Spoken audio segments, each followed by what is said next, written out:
next speaker, Gita, comes from Lumina Learning. And please, applause for Gita.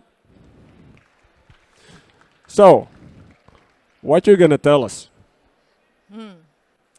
I know how to avoid expensive recruitment errors. Okay, avoid expensive recruitment errors. That sounds interesting. Thank you very much. And Gita, the microphone is yours. And this one does the job as well. So do you hear me? So, and the last row, do you hear me? Okay, thank you.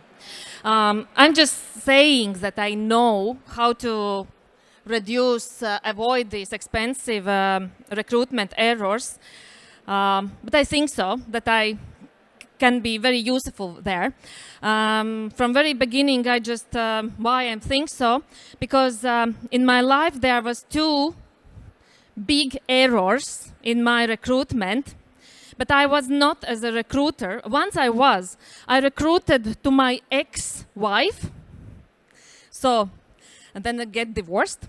And the second was that I was in a recruitment process as a candidate, and the recruiters looked at me and actually said, Gita, why are you here? Go and do your business. I was very, very upset. I needed work, but I'm here. Because of that, I'm here. So, yeah, how I know that actually in recruitment there is errors. Because I work with the teams, my competencies work with the leadership teams, and actually I see what competencies they have. Are they ready to coach and develop their teams? Are they good in giving directions? And I actually, as an X-ray, I see in the team's development sessions.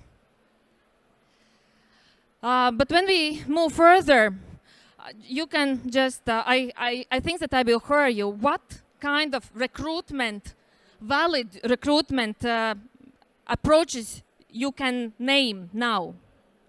Some first rows. What comes in your mind? So, no communication, yeah. In this moment, people sometimes say interview, sometimes CV, yeah, sometimes checking references. This is actually the one, the most recognized one. Right now I will turn. If you need to rate these, what would you put as the first one? Who would put the first one, for instance, structured interview? Just raise the hands. One hand.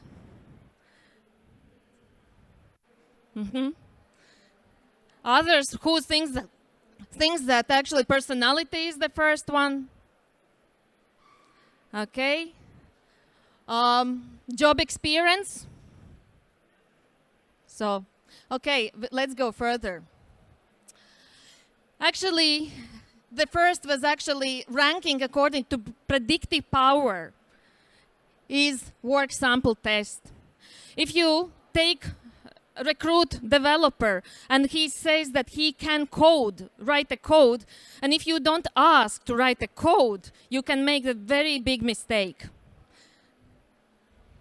You need to ask in recruitment, just show now, right now, what code you can write. Who would put what would be the second one? Sorry? Personality? Let's check. Oh, I was too fast, yeah? The second one is structured interview. If you want to know what is structured interview, I'm there in my stand, Luminous Learning stand, that I can be more precise. But this is as a second one, most predictive way how you actually can recruit. And as you see, the assessment centers is in the third rank, and personality is on the fourth. What would be fifth one? Who says reference check? Okay, and who job experience? Okay? Reference check. Job experience is the last one because it's only, right now, statistics says, and all science says that only 5 last years is important in validity, predict validity. Is this candidate good for us or no? Only 5 last years, that means that there is ongoing development, ongoing learnings all the time. I will not so much be on the statistics right now what says, but from this tab you see that combination, of different tests, ability test, personality test, and structured interview give very high validity about says predict candidate. Is this candidate good for us or no? In this section you see one paradox. What's happening very often. You see structured interview and unstructured interview. And predictive validity and usage.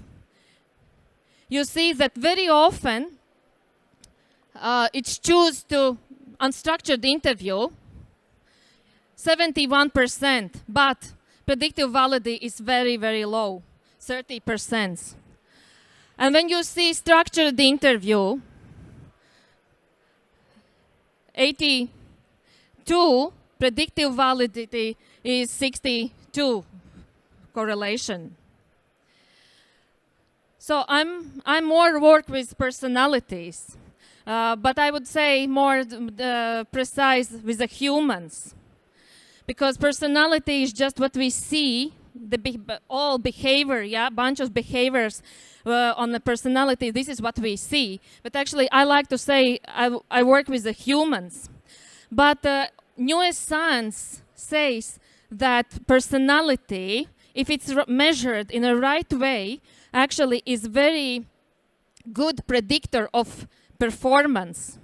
And we can actually see, predict what patterns, what behavior, personality, the person candidate would show in the workplace. And it's, if personality suits for this position, it is for sure the person, the role will be success.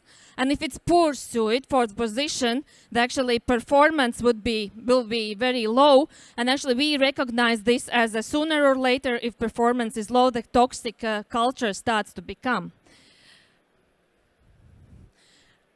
I work with a research company, and when we make tools, statistics, then personality can add 80%, what it actually is very high if you use the personality to add validity to your interviews. Remember that structured interview combined with a test is the best actually predictive, and you can see what actually will happen when this candidate will be with our team. But with what we start, how we actually can predict this personality. This is who is in this call recruiters. Okay, who is the managers? Who runs? Okay, so and there is, and when we do actually want to know which person we want to take, we need to be very sure what skills we want to have in this from this person, from this position. And then we actually job requirements. It is the preliminary task to do before we start to recruit.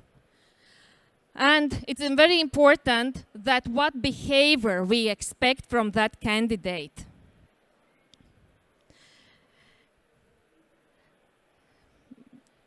This process should be all stakeholders should be involved in this process.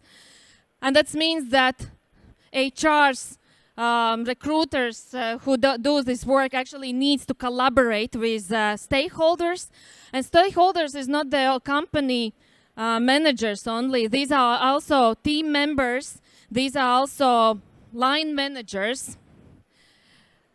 And also, it's very important to look what is the benchmark. What is in the industry, in our company means good, because it's not, it doesn't work. What works for one company doesn't work for other company. That's before we actually create the job role. We need to know what we are looking for. What is a good behavior we expect from this job profile, and these HR specialists and stakeholders should be involved in this process. You right now see sample of competencies, because when you work with the stakeholders, you need to go and ask what competencies you actually expect from this new candidate is coming. And as a sample, let's take the last one, purposeful argumentation. This is a professional competence, what many managers need to get across message. And as you see, such traits as takes charge, being proactive, tough, not afraid from the conflicts, logical reasoning, purposeful, and being demonstrative is the personality traits that actually as a pillars build this competence. And agile learning, the competence agile learning, imaginative. You need to be good a source of new ideas. Again, takes charge, proactiveness. Conceptual, radical, and flexible agile. This is the 5 pillars, so how I call these traits. And also we can say smoothie, what builds this competence agile learner. Many mistakes comes from biases. And when you work with some assessments and looking, you need to be sure what you use, that you use unbiased tools. What means biased tools? What you see right now on this slide, this is how generally, typically, extroversion is described. That people are energetic, active, bold, verbal, assertive, and talkative. This is the way how introversion is described. Unexcitable, reserved, timid, withdraw, shy. And this is a huge bias, because both ends, introversion and extroversion, is good. And the bias with the new technologies, we take out biases. And how we do this? We actually, in a test systems, ask people questions. For instance, I control when and where I express my emotions. People don't feel judged. They are ready to give honest answers. Then we measure quality demonstrative. Other people can easily tell when I am excited about something. Person don't feel judged. He is openly can answer on this question in the degree how the person actually feels. When we measure introvert quality as an intimate means deep conversations one-to-one. The question is I listen to others before giving my view. This is a very needed behavior in the teams. And that takes charge, what is the extroversion? The question is, I often step forward and take initiative in a group. So we don't, the questions are taken out any evaluative idea about person.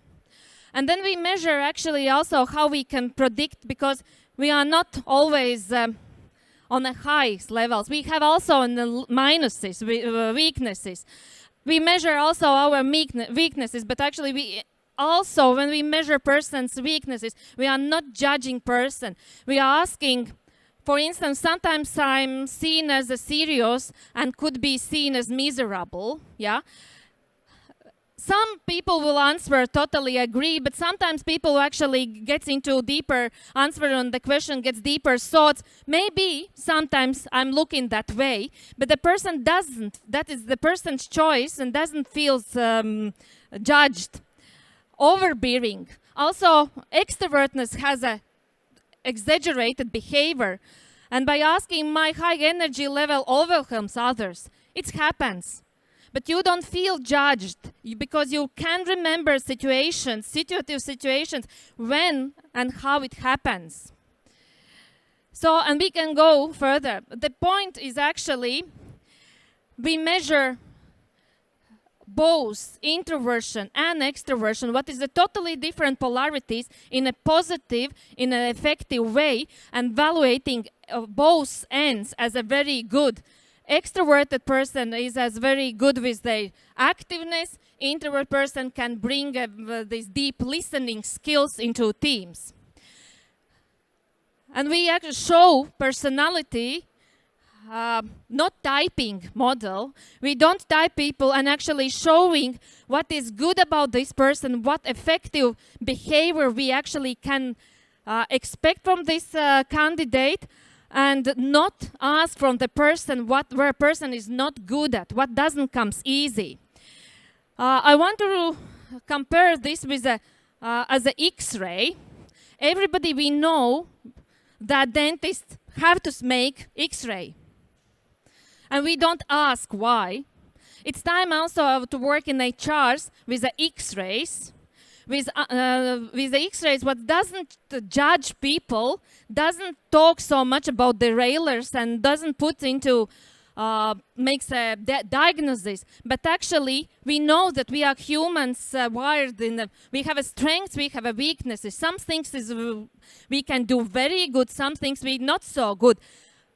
And these X-rays shows that when we measure per person, candidate, we put 3 lenses on us. We look on where the person has an effective side, what is the person's potential. Even this person doesn't see this potential by himself or herself. We, through this X-ray, powerful X-rays, can see potential. Then we actually see also blockers. But this is not because to judge person and not to take person. Blockers doesn't mean not to take person at work. But actually we see that blockers, what's unwillingly, unconsciously actually blocks person's competence. For instance, if leader should be coach, develop others, leaders and teammates, and the person in a stress situation somehow withdraw, it's actually this pattern of withdrawnness blocks good potential to coach, develop others, teammates. And then the third lens, how we look on the person, actually is how person exaggerate. For instance, it is good to take charge, but it is not. You can lose easy trust when you always take charge. You lose trust. As a leaders, you need to sometimes unlearn this quality. Always take charge and step back and look how teammates works. And then when we have this picture as recruiters in our minds, we need to have a skill, very mindful skill. Forget that. And not to go into in interview as a white page, not full with assumptions what we saw in this X-ray. We go to see the human. We don't go to see. We don't have answers. We go to get answers and ask questions.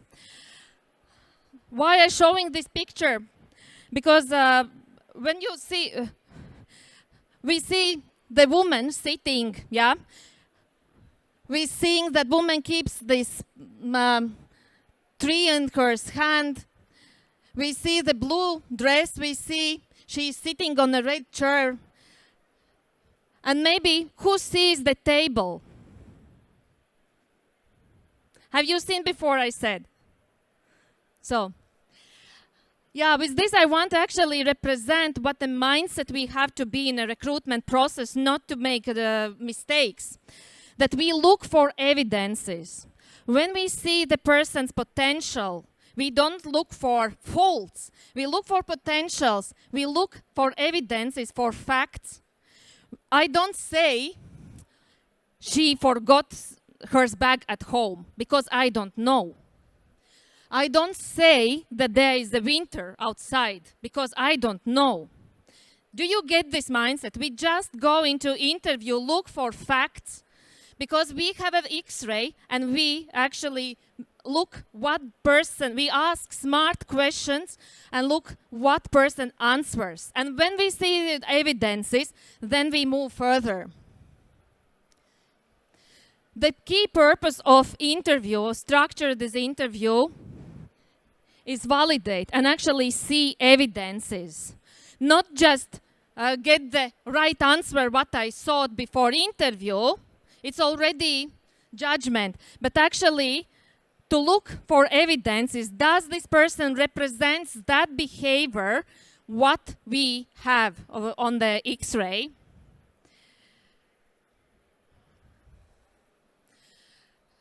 So, how it gets blocked?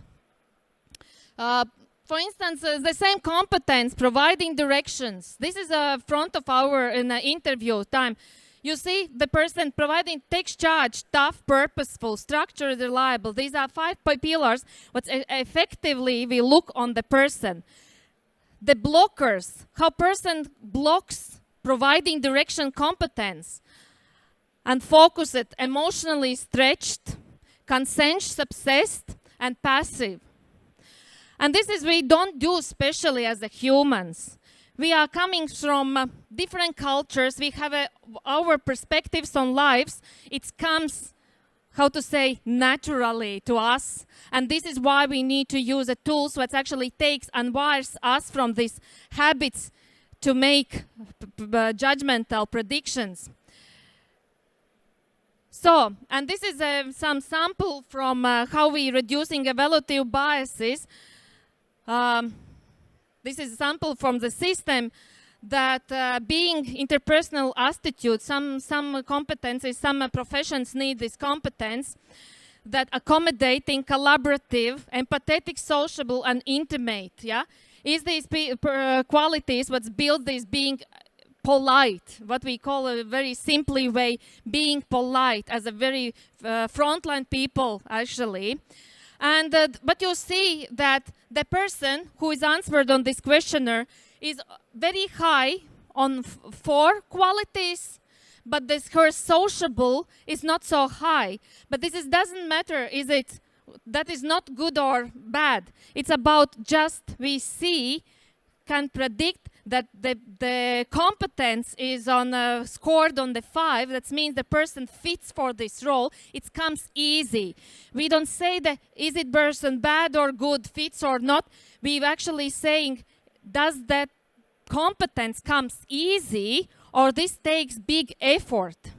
If it takes big effort in long term, that means that sooner or later that person will get tired and will start to adapt unhealthy behavioral patterns and start to block. Gathering and analyzing information, there is a competence, yeah? Structured, conceptual, evidence-based, observing and measured. These are, what is the interesting about that? That it's even you need to gather information, yeah? That it's actually as a very discipline-driven. You see that as a personality trait, as a being conceptual, actually seeing huge trends, seeing the patterns, what is not obvious for others. It's actually is one of the pillar of this gathering, analyzing information.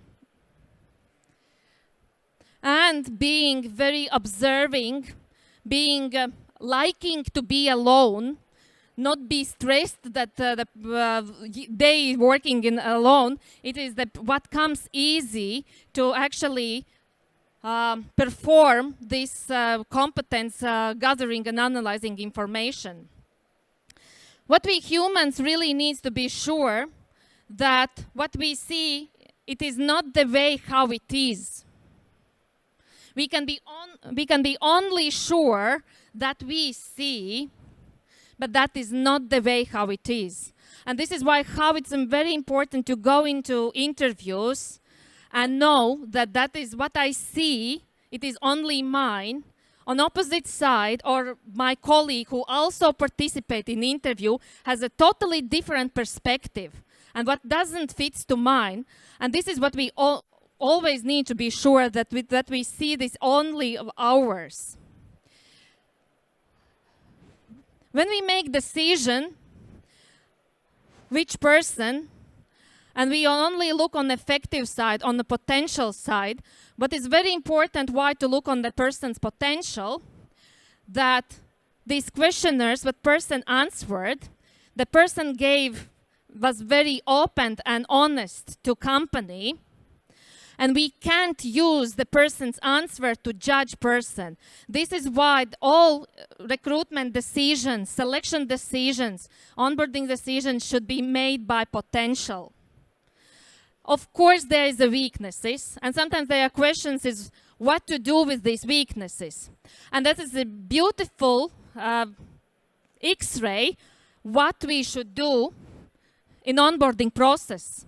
We should be open in onboarding process with that person who we just recruited and said, you should create your development plan in order that your behavior can become in this way. We don't say actually who you are, yeah, but we actually say the tendency might be that you can get tired in certain situations.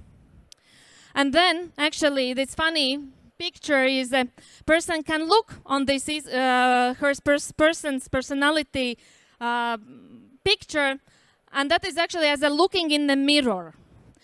And when we look in the mirror, it's not always need to be nice picture looking at us. Then we see actually our strengths and be very happy about that. But the most needed skill, and actually this happens in a leadership teams, they need to face to overextended behavior. To that behavior, what's actually where they lose trust and doesn't reach the goals. When they always complain how I need to motivate my people.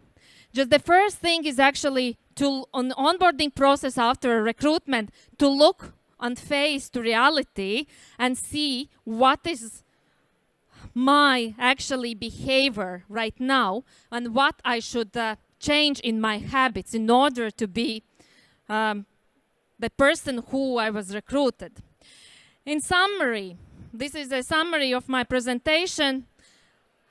Create job profile. It's very important. Why job profile is important? Because of legal issues. When the personality is involved in a recruitment, you need to follow this legal. You need to follow legal, and the job profile is actually the thing what saves your as a recruiter profession. Involve stakeholders. Be brave as recruiters, as HRs. Go to your stakeholders. Ask questions. Don't take that is only your task to do recruit people. I understand there is a very high speed. It's always needed. Yesterday already candidate, but it's sometimes, and it's time actually to talk with stakeholders. Choose together the most critical competencies. They are not need to be 10. It's choose 3, the most critical, because people are not good in all competencies. But this profession needs specific competence. Meet candidate. I would say meet human. Forget that you are a recruiter. Just meet human and have a nice conversation. Be white page. And we humans has a brain. And in these moments, we actually can say to ourselves, to commands that how I will listen, the candidate. I'm not policeman, I just will listen as a human and look for evidences.